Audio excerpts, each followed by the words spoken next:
ঘুম থেকে উঠে প্রথমেই পর্দা সরিয়ে জানলাটা খুলে দিলাম। ফ্রেশ হাওয়া আর সকালের লাইটটা মনটা একদম ফ্রেশ করে দেয়।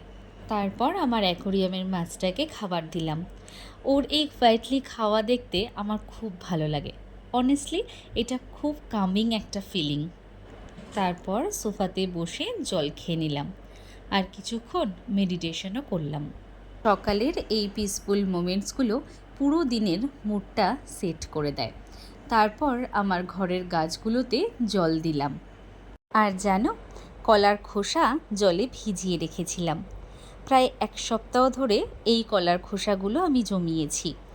কিছুদিন আগে, মানে প্রায় 1 সপ্তাহ আগে, ফেসবুকে একটা ভিডিও দেখলাম জবা গাছের জন্য নাকি এই কলার খোসার জল খুব ভালো ফার্টিলাইজার। তাই ছাদে গিয়ে আমার জবা গাছগুলোতে দিয়ে আসলাম। তারপর আমার আর আমার হাজব্যান্ডের জন্য গ্রিন টি বানিয়ে নিলাম। আমরা এখন রেগুলার গ্রিন টি খাচ্ছি। চা খেতে খেতে একটু বই পড়লাম। এটা আমার নতুন হ্যাবিট।